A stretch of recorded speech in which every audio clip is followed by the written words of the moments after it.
Hello and welcome, you're watching Western Armenian News and I'm Gasparian. Western Armenia, new diplomatic and legal initiative. Azerbaijan embassy's 44-day war concert in Georgia is unacceptable. Each hero's story connects the past and present. Aram Gevorgyan. No one can use aggressive plans against our country without a clear response. Arman Tatoyan. 100 years after Nansen history repeated. Artsakh Armenians displaced. Archbishop Nansen. Armenia is Mount Ararat. Vitaly Milonov. Church of the Holy Apostles in Kars. Armenian architectural jeweler. International Genocide Studies Conference in Yerevan. The Republic of Western Armenia continues its legal efforts for international recognition. Its mission in France sent a memorandum to the International Court of Justice and the UN, asking to recognize the historical Armenian state's legal continuity and review Germany's role in the 1894 to 1923 Armenian genocide. Our move is not symbolic, it's a legal and diplomatic process. Law doesn't disappear just because it's violated, said Abrahamian, president of the National Council of Western Armenia. Key points. First one, the Armenian state was never legally replaced in international law. Second one, Western Armenians are recognized as an indigenous people deprived of their land and rights. And the third one, the case follows justice precedents like Namibia and the Rohingya. Experts believe this move could set a precedent for solving old historical justice issues. To be continued.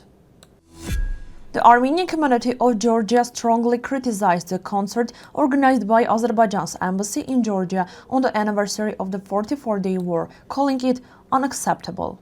They said the event is morally offensive as thousands of Armenian families still suffer from the results of ethnic cleansing and illegal trials continue in Baku against former Artsakh leaders and civilians. Such events in Tbilisi, they said, increase ethnic tensions and violate international humanitarian law. The guest of the View on Artsakh show was Aram Gevorgyan, editor of Blog News. For him, Artsakh is not only land, but a spiritual value and symbol of the Armenian people's struggle.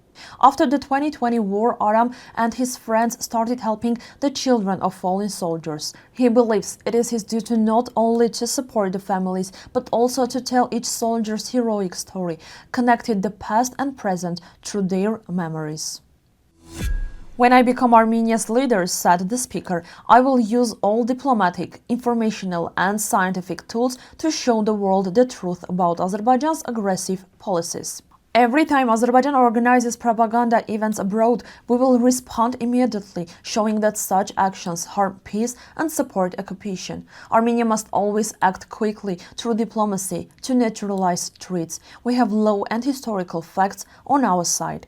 We want peace and stability for the whole region, but no one has the right to use aggressive plans against our country without a clear answer. This is how peace is built. And you act like a movie character, busy with moral lessons inside Armenia, but unable to stop Aliyev's expansion even after Trump's meditation, said Arman Tatoyan to Nikol Pashinyan.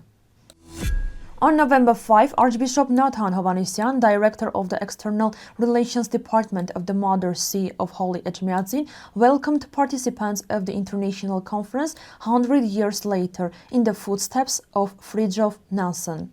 The conference dedicated to the 100th anniversary of Nansen's visit to Armenia was organized by the Fridtjof Nansen Museum in Yerevan. Archbishop Nathan praised Nansen's humanitarian mission for helping Armenian refugees and orphans after the genocide. He also sadly noted that history has repeated itself. Armenians of Artsakh have again been displaced and lost their homeland. Nansen's spirit remains a moral guide for us, a symbol of compassion, truth and love, the Archbishop said. In an interview with Alpha News, Russian MP Vitaly Milonov criticized Prime Minister Nikol Pashinyan for his attitude towards the church, comparing it to the situation in Ukraine.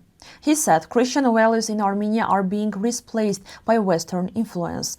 Milonov also responded to Aliyev's statements and the removal of Mount Ararat's image, saying that the Ararat is the symbol of Armenia. He further criticized the import of wheat from Kazakhstan through Azerbaijan, calling it a national betrayal. The Church of the Holy Apostles in Kars, now under Turkish control, was built in the 10th century during King Abbas I of the Bagratuni dynasty. Originally an Armenian Christian church, it's known for its cross-shaped dome and carving of the 12 apostles on its walls, which gave its name. Over time, its role changed.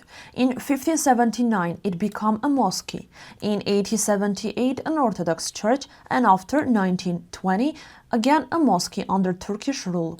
Today, it remains a powerful symbol of Armenian heritage in Western Armenia, remaining the world of Kars' Armenian roots. On December 8 to 9, Yerevan State University will host an international conference titled Genocide, Memory, Recognition, Prevention. It is organized by the Institute of Armenian Studies and the Center for Human Rights and Genocide Studies, NGO. Experts and scholars from Germany, France, the USA, Israel, Russia, Sweden, the UK, Australia, and Argentina will take part. The goal is to promote international cooperation, share experience, and develop new strategies to prevent genocide and mass crimes. Working languages: Armenian and English. That's all for today's news from Western Armenia. For more details, please visit the website of Western Armenia. Thank you for watching and stay tuned for more updates.